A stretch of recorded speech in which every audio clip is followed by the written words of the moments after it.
సునీతారెడ్డి గారు, ఏదైతే మున్సిపల్ ఎన్నికల ఫలితాల్లో ఓకే ఆశించినంత ఆశాజనకంగా బీజేపీకి సంబంధించినటువంటి విజయాలు దక్కలేదు.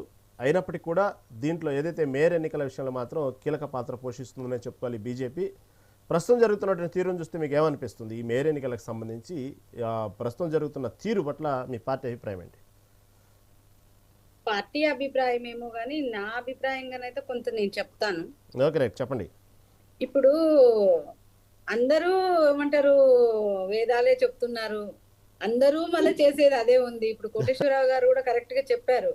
అసలు ఈ ఎలక్షన్ ని ఎవరితో మనం కొట్లాడినాం, ఎవరితో మనం గెలిచినాం, మళ్ళీ ఎవరితో కలిసిపోతున్నాం అనేది ప్రతి ఒక్కరు ఆలోచించాల్సిన విషయమే.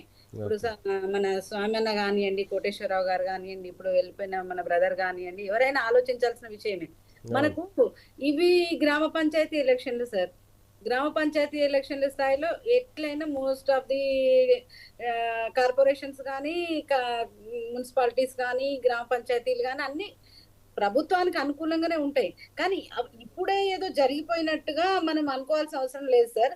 అంత నైతికత పార్టీలకు ఉన్నట్టయితే, అంత నైతికత ఉన్నట్లయితే మనం ఇది మొన్న 23 ఎమ్మెల్యే ఎలక్షన్లప్పుడు ఒక పార్టీ నుంచి గెలిచి ఒక ఎమ్మెల్యేగా ఉండి, అదే క్యాండిడేట్ బీఫారం తీసుకొని ఒక పార్టీ నుంచి గెలిచి ఇంకో పార్టీలో జాయిన్ అయ్యి ఎక్కడ యాంటీ డిఫెక్షన్ అనేది ఒబే చేయకుండా మళ్ళీ పార్లమెంట్ ఎలక్షన్లకు వచ్చేసరికి అక్కడ ఎక్కడ రాజీనామా కూడా చేయకుండా, గతంలో గెలిచిన పార్టీకి రాజీనామా కూడా చేయకుండా, ఏ విధమైన అసలు ఇది లేకుండా, ఏమంటారు, నైతికత శరము ఏమీ లేకుండా ఎంపీగా పోటీ చేశారు.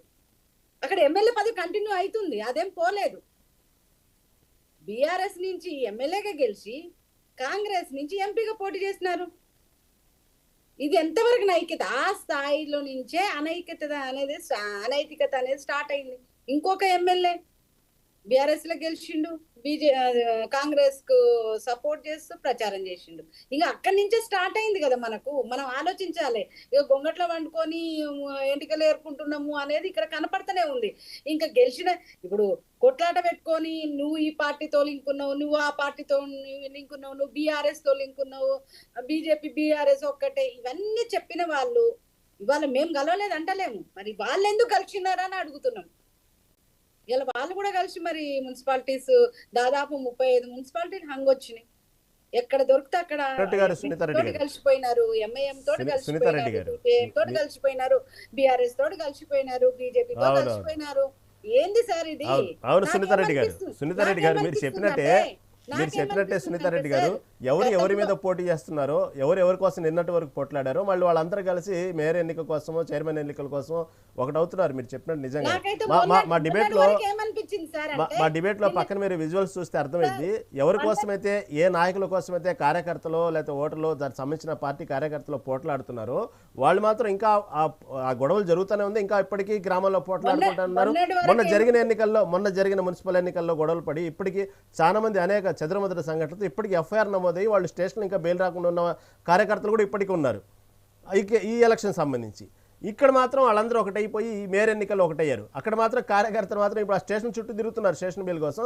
చాలా మంది ఇంకా ఆ గొడవలు పడి కొంతమంది ఇంకా వైద్యం చేయించుకున్న వాళ్ళు కూడా ఉన్నారు తల్ల పగల కొట్టుకొని. ఇక్కడ ఇంకా నైతికత ఆడుంది ఇక్కడ. నేను అదే చెప్తున్నాను సార్. మొన్నటి వరకు బీజేపీని ఓడగొట్టడం కోసం అన్ని పార్టీలు కలిసిపోయినాయి. బీఆర్ఎస్, కాంగ్రెస్, ఎంఐఎం, సిపిఐ అన్ని కలిసిపోయి బీజేపీని ఓడగొట్టాలని ట్రై చేసినాయి సార్. మా శక్తి కొలది మాకు గ్రామీణ స్థాయిలో తక్కువ ఉంది, మాకు ఓట్ పర్సెంటేజ్ తక్కువ ఉంటుంది. మీకు తెలిసిందే, మేము ఎంపీ ఎలక్షన్లలో మేము 36% ఓట్లు తెచ్చుకున్నాం. ఆ తర్వాత జరిగిన ఎమ్మెల్సీ ఎలక్షన్లలో కూడా 28% ఓట్లు తెచ్చుకోగలిగిన.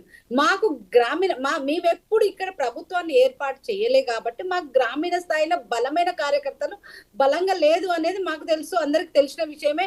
కాబట్టి ఏ విధంగానైనా బీజేపీని పైకి రానియొద్దు అని చెప్పి ఆ రెండు పార్టీలు కలిసిన మాట వాస్తవము. వాళ్లకు ఎంఐఎం కూడా యాడ్ చేసుకున్నారు. నేను ఒక ఏమంటారు రేవంత్ ఉద్దీన్గా మారిన అని కూడా చెప్పుకున్నారు, ముస్లింలు అంటే మేమంటేనే ముస్లింలు అని చెప్పుకున్నారు, ఇవన్నీ చేసుకున్నారు, ఇవాళ గెలిచినారు. ఇంత చేసినా కూడా 39% సీట్లే అదే పర్సెంట్ ఓట్లు తెచ్చుకోగలిగారు. కాంగ్రెస్ పార్టీకి ఏం ఫుల్ మెజారిటీ రాలేదు సార్. దాదాపు 38 నుంచి 40 సీట్లు హంగులు వచ్చినాయి అంటేనే మనకు అక్కడ అర్థమవుతుంది. ఈ హంగు వచ్చినాక కూడా ఏ విధంగా నడుస్తుందో మనం చూస్తున్నాము. ఇదైతే కరెక్ట్ కాదనిపిస్తుంది. మనకు గతంలో ఎన్టీఆర్ గారి ప్రభుత్వంలో డైరెక్ట్ ఎలక్షన్ ఉండేది సార్.